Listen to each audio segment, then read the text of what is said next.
It's really good to meet you all. Ngainam kawapa, respect impung, kiuga. Inan ak minna. Ngainam kawapa, nil puk ngatram anan kawapa, inan puk ngatram, mai kompa, wanch ngatram, Megan, nil barada, couple bara, ngai wicca, kampen ngatram, Apalech, pulwai ngampram, ngulmuk. I just thought to say some language for intro, because we heard some nice language yesterday as well. So yeah, I thought to come in that way and pay respects. Yeah, we went to a waterfall nearby and, did our things there to come into the place and call out to the old people. Let them know we're not here to wreck anything, which is always good. I gotta say, it's a lot better shape than I thought it would be, the country, because we kind of just see America in movies and kind of get the impression that they've just trashed the place completely, but it's a very beautiful country here. It's lovely to be here. Yeah, really big honor. Thank you so much for bringing us in. It's just, it's been really special so far. Yeah. I was here a while ago. I think the first time I came to the United States was a couple of months ago, and it was for work. I had to do some work for an impact investing firm in New York. And then when I got to the weekend, so I didn't see anything. It was just, a motel and office. And I just sort of thought New York was a bit dirty, and otherwise it was pretty much the same as any other colony, as far as I can see, English-speaking colony. Everything looked familiar, yep, except the roads are a bit worse here. Yeah, not big infrastructure fans, are you? Anyway, so, yeah, and then next thing I know, we're all in vans and heading out for a retreat, corporate retreat for the weekend. I don't even know where it was. They didn't really say. It was near a lake, and it was north, a couple of hours from New York, so that would have placed me somewhere nearby. So I still have no idea where it was. Yeah, and so there were a couple of other Aboriginal people with me as well. My mate Anthony was there, and we were just trying to figure out the place and come into the place, and I don't know. You probably have the same thing here as we do, that the land doesn't really open up to you until you make some kind of embassy with the place or communication with the place, and it took us about 12 hours before the place would open up and start talking to us. And so it was with Serpent Story, and we ended up telling that serpent story down by the lake, and then these two snakes came out, a brown one and a black one there, out of the reeds. And so we sat with them for a while, and then the sounds just started, And I know a lot of people would say that's because our filters and all that sort of thing, and we're just becoming aware of it, but we really did feel the place to open up. And mostly we were there to ask permissions because the person that did the shopping for the retreat was a vegan, and there was no meat, and half of us really wanted some meat.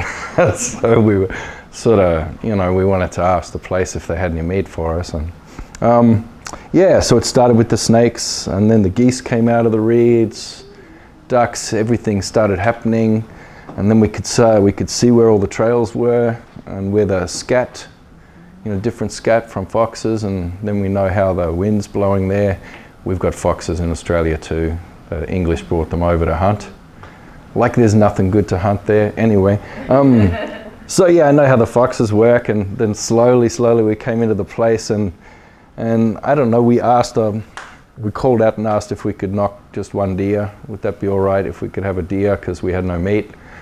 And yeah, we felt that message really strongly, but we waited for a while because we were saying, we haven't met any First Peoples here yet, and maybe we should ask. So I guess there's Deer Clan people here, is that right? Yeah. So I guess this is either an apology or I'm not sure. But you have really soft megafauna here. It was quite, like we didn't have guns or anything, so we just got a couple of rocks and went and knocked a deer really quick and skinned it out. And that was lunch and dinner then. And we had meat. So I just wanted to say thank you for, for that, for a start. So that's the only time I've been here before. But I came away with a really profound love for the land that you have here. So I guess that's some kind of introduction. Yeah, we like to sort of tell stories as protocols and, you know, bring our stories alongside each other. I guess you guys are the same, from what I've seen. So my mob is mostly Wik people from right in the far north, Western Cape York, right up the top. And part of our country there's a little place there called Kiawea, which is Dutch, and that's Dutch for turn back. And so I want to tell you that story, just as a way into the yarn here. So I want to tell you about that story.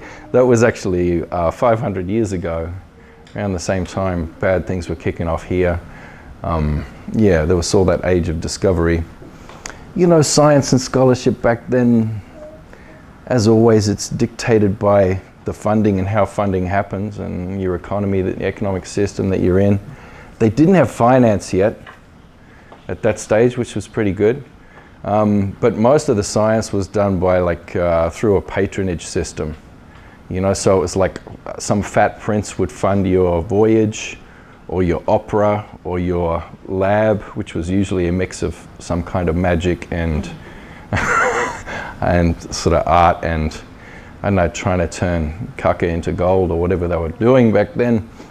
So yeah, that was a lot of the scientific inquiry then. So I guess I'll focus on the Dutch. So I said in language at the start, Apulwai Kor, that's so Megan's eagle people, eagle. We get feedback on them eagles. So yeah, they got Megan's people's eagle people. My family's Brolga. Brolga is like a crane. I know you got cranes here, but this is a particular crane that's got a big red band across here.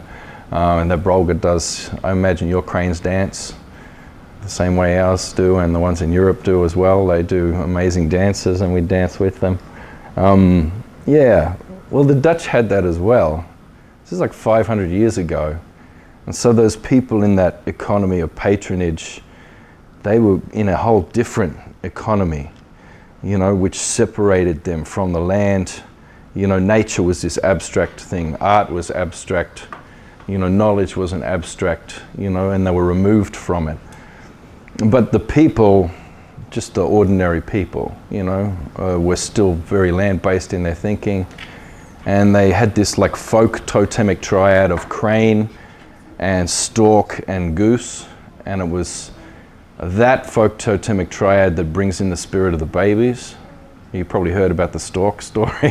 When they used to be able to know how many children were in a house by counting the stork nests on the roof. But then later someone pointed out that it was like the amount of children you could afford to have depended on how much heating you could afford. Like, so you could pretty much have one chimney per child. Like however many chimneys you had, that's how much space you could heat to raise a baby without it dying in the cold. So cranes like to build their nests on chimneys. So it was like a correlation rather than a causation thing. But they had all this folk knowledge. And they had the heath, the people of the heath, and they were still burning that land off. They were still really caring for the landscape there. So the people of the heath were known as the heathen sort of thing, you know, and they still had elaborate systems of commons. They were coppicing very old groves of trees, you know, for all of the different things that they made. And, you know, they had, look, I've got some really good Dutch friends who are still living in the old ways that they inherited from their great-grandparents. And farming was a very different thing there. There was no real separation between your domestic animals and wild animals. It was all one thing. And you'd raise mice for the owls as much as you'd be raising sheep or anything else, you know. So that's the Dutch coming there. But for some reason, you know, I guess because the sailors weren't the boss on the ship, they didn't bring that culture in embassy to us when they met with my clan 500 years ago on the beach. They didn't do a crane dance. I know they had crane dances that they would do as part of their folk rituals back in the day, but they didn't do that there. And if they had, the whole history of the world would have been different. Like the whole history of the world would have been different, because that was a turning point. There was, like, you heard about that gunshot heard around the world. Well, this was like a spear shot heard around the world. There were some things that kicked off there that just changed the course of history on this planet.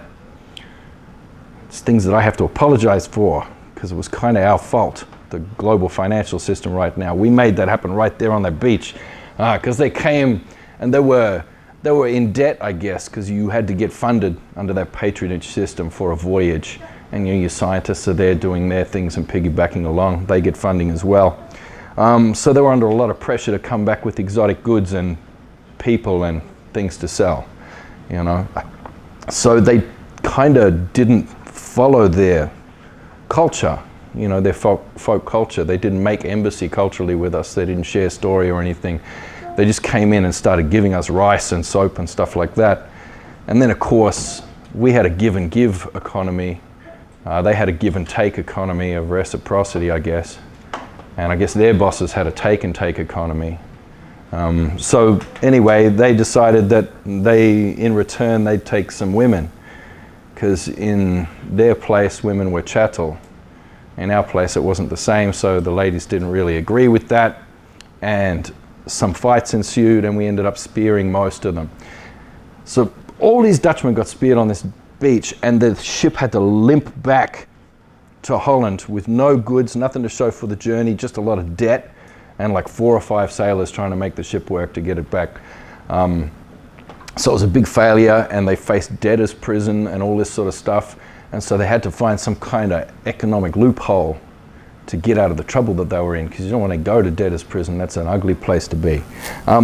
So what they did was they invented the world's first corporation to sort of remove the accountability from an actual human. They could invent this sort of straw man over here, who the financial accountability would lay with the corporation instead of, damn, and you can't put a corporation into prison, so business rolls on. Yeah, so that was to avoid accountability for losses. And so the entire financial system came from that. That was the Dutch East India Company, and the British liked it so much they followed with the British East India Company. Oh, they did all kinds of things. They invented really amazing financial instruments like the mortgage, which they used like really early on to as a legally binding way of getting land off your ancestors from like treaty lands. You know, they'd sort of give them something and get them to mark an X on the document, and they called it a mortgage, and then they came back to collect on the interest or whatever from that loan, and then they got to take that land legally. That worked really well, so they kind of exported that to everyone else. Derivatives, speculation, arts speculation. So if you want to know who to blame for NFTs, that was the Dutch. But if you really want to blame somebody, you have to blame my clan, because it was our fault that it all happened. Because if we hadn't speared those fellas, then that wouldn't have happened. But then again, if those fellas had asked a lady to dance first, then, you know, maybe things would have turned out differently as well. So that's kind of the background to the global financial system, and how I see it, like from our history. You know, so it's something that we've been involved with from the start and had a relationship with from the beginning of things. And on we go. I tend to see, like, from our traditional methods of inquiry, I tend to see things as systems of relationships, you know, more than anything. I think some of what I wanted to talk about today was the way some of our methodologies take us away from that. Some of our Indigenous methodologies, while they really honor and push forward front and center the idea of relatedness, sometimes they take us away from seeing things as interrelated, interconnected systems, complex systems. So I just wanted to throw that out there as a troubling point, you know. But we'll get more into that in a minute. So this trip for me is an act of embassy. So I'm coming from our Indigenous Knowledge Systems Lab at Deakin University. We've got members in our lab from lots of different tribes from across the continent. And we come together under embassy protocols there. So on our continent, you'll read about a thing in that Sand Talk book, Sunrise, Sunset Dreaming. That's the big continental law, whereby we trade and travel right across the continent traditionally. It comes down into larger regional law, you know, that might encompass an entire river system. And then that comes down into, I mean, I think you have similar things here where you have confederacies, and then, you know, that comes down to tribes, to clans, family groups, and then your individual law coming right down to you and your mother, you and your child, or you and your uncle, or your kinship pairs in that way. So that kind of, that governance model at the very intense local level, that just replicates in these kind of nested fractals right the way out across the continent. So there are embassy protocols though when people from different lands come together and meet. So we've had traditionally really big big festivals for marriage, adoption, trade, but most importantly ceremony. And the one that we operate from is from southeast Queensland in the Bunya Mountains. The Bunya is a nut, and that nut comes out every 3 years. The nut harvest happens every 3 years, so that's when the big festival happens. You've got people traveling from thousands of kilometers away, you know, up to 100 different tribes all meeting in that place for big business. So the embassy protocols that we do come from there. That also informs our methodology. It's called Wanju. And Wanju is, if you had to translate it into English, it would be collective sense making. So there's a kind of ritual collective sense making that we do that follows the patterns. It follows the patterns of the law of how we're supposed to operate. Our traditional Indigenous methods of inquiry always follow this. You can't do anything unilaterally. You can't innovate or inquire unilaterally. It always has to be collective. And that has to be largely narrative based, and there's ceremony that you do for that as well. So in the lab, we ground everything in song cycles and big lore stories, and that's always the starting point for our inquiry. And that gives us that lens to be able to see things, you know, systemically when we go through the lab. So this visit is an active embassy where I've got to be careful with my protocols as well in how we talk. So I don't want to monologue all day here. I want to make sure we get to have a bit of back and forth. So I don't know, I wanted to throw this troubling thing out to you that we ran into because it's a kind of Indigenous complexity science that we're working with, kind of Indigenous systems thinking. And that's not just indigenizing the Western thing. That's just looking around, and the closest thing we can find in Western science to what we're doing is complexity science, complexity philosophy, theory, all these things. I mean, they're not there yet, you know, at all in that science, but it's the closest thing. So that's what we use in dialogue. The problem when we ran into this is that the problems that we're trying to address, because we're not looking inwards to our own communities, we're looking outwards to the world and trying to address global problems. The problem we came up against was that all of the Indigenous methodologies from the institutions, like that we built in the universities over the last 3 decades, prevented us from seeing anything truly structural. In fact, it defined structural as a kind of a, I don't know, it requires a leap of faith. You've got to assume that we actually live in a democracy and that all of the inequality in the society is actually formed from the aggregate of everybody's bad attitudes. And so this has led us down the wrong path with thinking that, you know, cultural awareness training and things like this that we keep putting settler staff through all these training things to increase their historical awareness, cultural awareness, that this somehow will change things.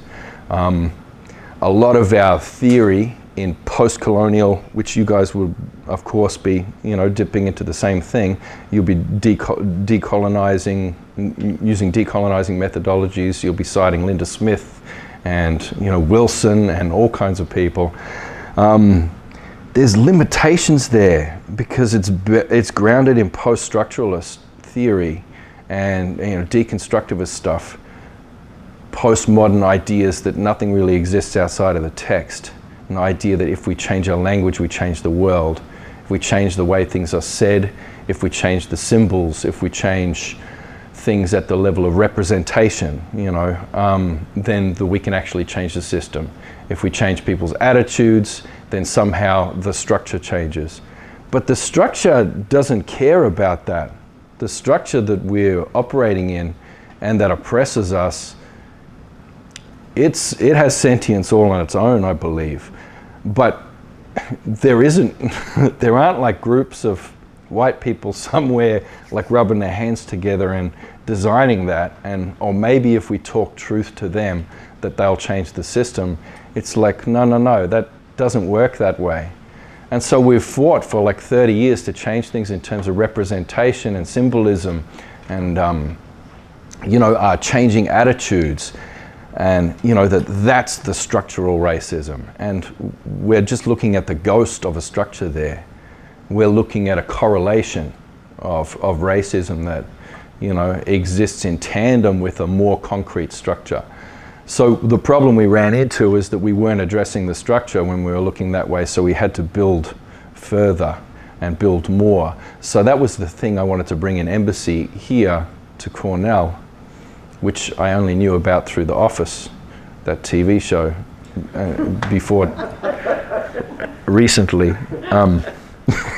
Yeah, that's what we wanted to bring here, was just was that challenge and that conversation, which I'm sure a lot of people are already having, was where do we need to go next? Like, is decolonizing enough? And what really does it mean? And it probably would have been nice about 40 years ago, but now, is that still something that can deliver on emancipation for us? Is it something that can deliver on land back, etc.? Or have we stopped thinking about land back and we're thinking about more along the lines of, can they have some native representation in this big firm over here? Or, is Facebook going to employ some more people of color, or, etc., etc.? So, I don't know. These are the concerns that I have. And so I should probably run down really quickly what we're thinking about in terms of the actual structure. So we have an economic system I think we can all agree is extractive. That's what we're dealing with. We're also dealing with an economic system which is a growth-based economy. And we know that in a growth-based economy, demand must exceed supply. So we've got to really think about what that means. So if demand has to exceed supply in order for growth to occur, and growth must occur because if it doesn't, it's a recession, and if it goes backwards, it's a depression and everything falls apart and the people at the bottom feel it the most. Growth must occur, demand must exceed supply. What does that mean? That means there needs to be less available stuff that people need to survive, and more people missing out on that stuff they need to survive all the time. Not just to survive, but to be competitive as well in an economy that demands rivalry, demands competition. So there's that artificial scarcity that's created all the time. So therefore, it's a system that demands inequality just to function. So there has to be an education system that ranks everybody and decides where they're going to go. It's like the sorting hat in Harry Potter. It's like, lawyer, policeman, doctor, food stamps, jail, people have to be named within the education system and then sorted into their strata. That's absolutely essential. You can't price anything in this economic system without doing the calculus of limitability and excludability. That's how things are priced, on how limitable they are and who you can exclude from access to those things. Nothing is worth anything in this economy unless people are missing out. You know, if everybody can have something, then it's worth almost nothing at all, just cents on the dollar. It's no longer a good investment, so must not be made. So that's the structural business that we're looking at, the way the economic system is structured in order to foster the competition that drives growth all of the time. You look at things like unemployment and you think you might have a tweak in the system to change that. And what if we had universal employment or a universal basic income? So if we had a universal employment where everybody had to be employed, if they wanted to work, they can, the government could provide those jobs, that sounds like a good idea, yeah. But the only problem is inflation with that. That's how you adjust if inflation gets out of the way. One of the things you can do is increase unemployment, because the more unemployment there is, the slower inflation is. So, you know, I know you're worried about inflation a little bit. On Turtle Island at the moment, I know the right is just losing their mind about it. At this stage, especially with, we call it petrol, you call it gas, I think. It's funny, we call gas. What do you call gas? Gas. Okay. You just gotta know. Okay, you just gotta know. All right, I'm getting used to it. Yeah, so that's the structural stuff that we're looking at. That's the actual structures. And so if you want to change things in there, then you need to be able to find actual leverage points, actual inflection points in the story. Places where you can apply pressure, introduce new things, get people at the grassroots, deploying some like a completely different kind of black market on the ground, whereby people are doing give and give with each other. I know there's a lot of mutual aid activist groups doing that in the States right now. We've got a few starting up in Australia as well. So it's that kind of thing. You need to be able to identify those inflection points, but not just in the present. With an Indigenous view of time, you're always looking way back, ancestors. That impacts what you do and what you're going to retrieve forward in terms of the law and the knowledge that you can draw upon. So, we've got stories of massive megafauna that are cautionary tales of megafauna that got out of control and what had to happen to those things. They usually had to be killed and cut up into many pieces and turned into many different species and distributed throughout the system. That's the stories we have all over our continent.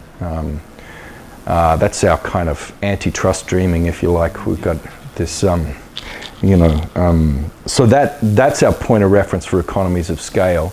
And then what kind of advice we can give to impact investing firms and things like that for how to diversify portfolios, how to think about within the businesses they're running, how they control their growth in order to leverage the best economies of scale that you can get.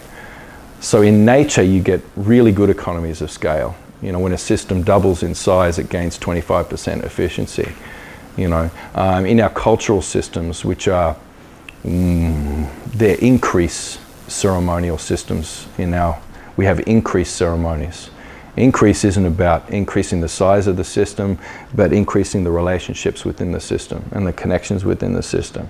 So we can bring that law, forward for people to be able to make their businesses, their economies function, in ways that are not just more sustainable, but deeply enriching, and will continue to deliver on increase rather than growth. And for that we need to help them find other things that they can measure. I've heard suggested from Turtle Island before that there needs to be a new accounting that's not measuring nouns but is measuring verbs, like your native languages do here.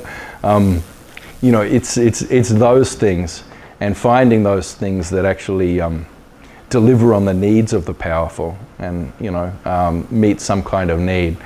That's the things that can change a system. Rather than just changing the language, changing the attitudes, all those sorts of things. So we're kind of focusing that way. But that means we've had to not abandon, but revise our attachment to a lot of the methodologies, to standpoint theory, the stuff that we have a really strong attachment to. Me, emotionally, for me, it's all been all about decolonization. I've spent 3 decades frickin' decolonizing myself, decolonizing the people around me, my relationships, my place, everything. It's all been about decolonizing. And I wonder if I haven't wasted my time. And I've been part of that cultural awareness industrial complex. But I don't know how many thousands of cultural awareness training sessions I've delivered to settlers on our continent. I haven't seen any change there. You can change people's attitudes, but what are they going to do? Are they going to give up their real estate? Are they going to just give away their capital? Are they going to just stop participating in the economy and just die on the side of the road in the rain? I don't think so. It's usually within a couple of weeks they find they have to adjust their attitudes back again, or they just can't function in their workplace.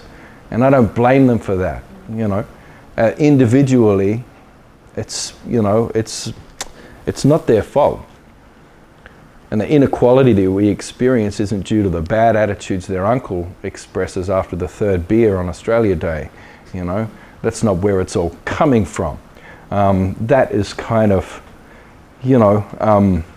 that's a result. That's one of the effects, not one of the causes of systemic racism, of rampant extraction on our continent. Things are not getting better for us. Things are getting worse.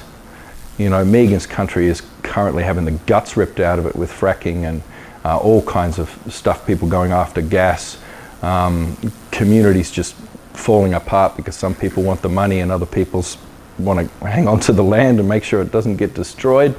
Some people trying to protect the reef, the waters, other people saying, no, stuff that, let's take the money.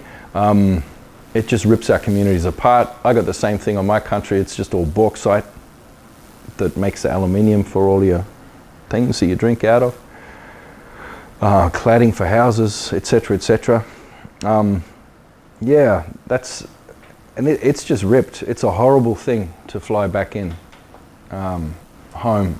I was there just a few months back, and it's a horrible thing to fly in now because you can see it's just surrounded, strip mine everywhere. Horrendous extraction.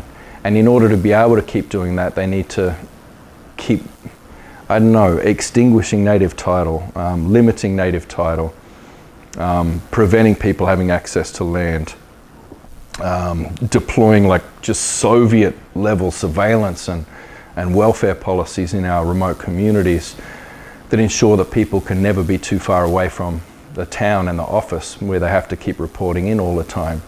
So you can't go out for a few months at a time to care for your land. You pretty much have to do that on the weekends because you have to report for work. There aren't any actual jobs, but you have to work for the dole. You have to work for your welfare.